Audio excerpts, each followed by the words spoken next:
જીવનમાં ઘણીવાર એવું થાય કે ઘણાને એવા સવાલ થતા હશે કે ભગવાન ખરેખર છે.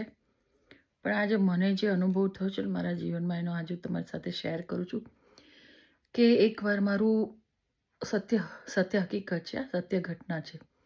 એકવાર હું આઈ થિંક 2024માં મારા શોના પરફોર્મન્સ માટે લેસ્ટર સ્ક્વેર ગઈ હતી લંડનમાં, યુકેમાં. લેસ્ટર સ્ક્વેર એટલે ભરચક એરિયા, બધાને ખબર હશે જે લંડનમાં રહેતા હશે.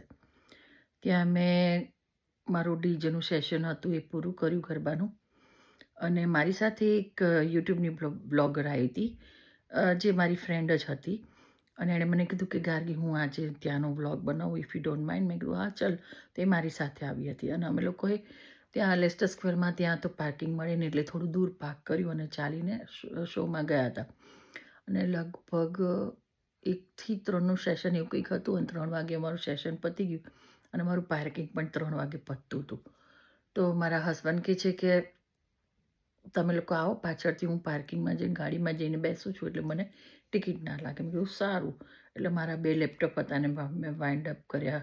આઈ થિંક ના, એમણે જ વાઇન્ડ અપ કર્યા બધું કરીને મને કે લેપટોપ બેગ લઈને આવજે, મેક શ્યોર કે લેપટોપ બેગ લેતી આવજે. મેં તો સારું. મારા 2 મેકના લેપટોપ હતા, અંદર એસેસરીઝ હતી, બધું હતું. તો મેં લેપટોપ બેગ લીધી અને બીજું બધું મારું કંઈક હતું એ લીધું. પછી મૂકી મેં ત્યાં પાડી હતી એની ઉપર લેપટોપ બેગ. અને મારા ફ્રેન્ડ્સ લોકો આવીને મને કોંગ્રેચ્યુલેશન કે એને મજા કરે, મસ્તી કરે કે ગાર્ગી ચલ આપણે લોકો રીલ્સ બનાવીએ ત્યાં આગળ જઈને, આમ કરીએ. તો હું તો એમની સાથે ગઈ અને ત્યાં બધી રીલ્સ બનાવી, ફોટોઝ પાડ્યા, કારણ કે મેં ચણિયાચોળી પહેર્યા હતા, બીજા લોકોએ બી પહેર્યા હતા. પછી ત્યાંથી આમ સેજ લેફ્ટ જઈએ એટલે ત્યાં અમારું પાર્કિંગ હતું, તો અમે લોકો જતા રહ્યા પાર્કિંગમાં.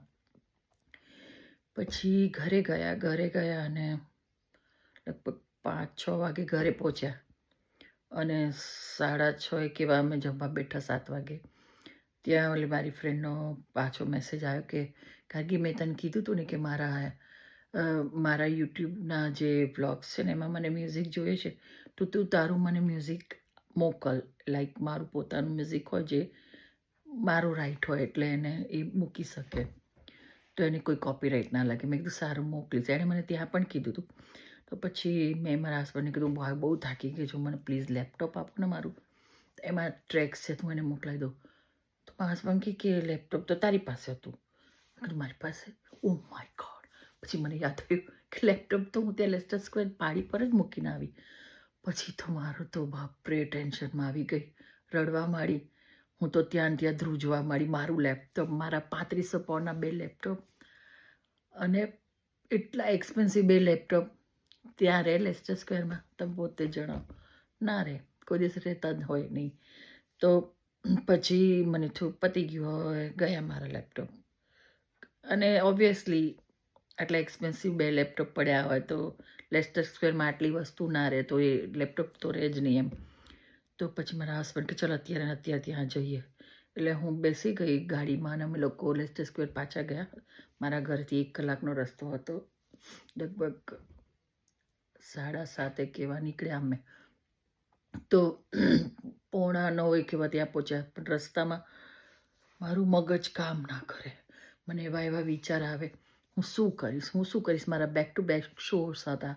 તો મેં કીધું હવે હું શું કરીશ. મને લેપટોપનું તો આમ ટેન્શન હતું બી, પણ આમ નહોતું કે ઇન્સ્યોરન્સમાંથી ક્યાંક ક્લેમ કરી લઈશ અને કદાચ મને મળી જશે લેપટોપના પૈસા કે લેપટોપ. તો પણ એમાં જે ડેટા હતો ક્યાંથી લઉં? મારો હજારોની સંખ્યામાં એમાં ડેટા. તો મારા એટલા બધા સોંગ્સ જે હું ડીજે પ્લે કરું છું એમાં મારા રિમિક્સ કરેલા, મારી રાતોની મહેનત, એટલી બધી મેં હાર્ડવર્ક કરીને મેં સોંગ્સ બનાવેલા હતા, એ હું ક્યાંથી લાવું? હું એટલી રડતી હતી ગાડીમાં. અને મેં પછી ભગવાનનો ફોટો કાઢ્યો, હનુમાનજીનો. મેં કીધું મને ખબર છે કે આ પોસિબલ નથી ભગવાન હનુમાનજી, મને ખબર છે કે પોસિબલ નથી, મને મારું લેપટોપ નહીં મળે. પણ આજે હું તમને ચેલેન્જ કરું છું કે તમે ખરેખર, લોકો એમ કહે છે ને કે હનુમાનજી સાક્ષાત છે, તો મેં કીધું ખરેખર તમે હોવ ને તો આજે તમારો પરચો બતાવો તો હું જાણું કે ના ખરેખર તમે છો. અને પછી અમે લોકો ત્યાં ગયા અને મારા હસબન્ડ તો આગળ ગયા અને સીધા લેસ્ટર સ્ક્વેર જ્યાં મેં પરફોર્મ કર્યું હતું ત્યાં ગયા.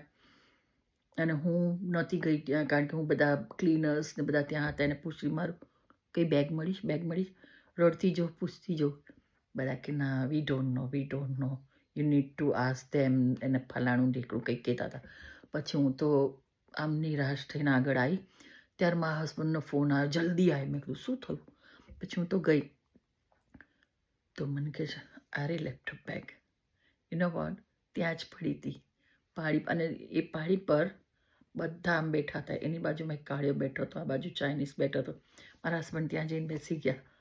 અને આ બાજુ ક્રિકેટ રમાય છે અને આખું ભરચક એકદમ ફૂલ ક્રાઉડેડ સમર હતો ત્યારે. અને મારી લેપટોપ બેગ મને મળી ગઈ. મને હનુમાનજી પર એટલો બધો વિશ્વાસ અને મારો વિશ્વાસ જીતી ગયો.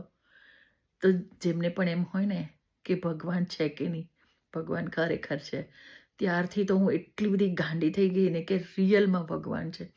આ ઇમ્પોસિબલ વસ્તુને પણ પોસિબલ કરીને બતાવી. તો હું બધાને કહું છું કે ભગવાન પર વિશ્વાસ રાખજો.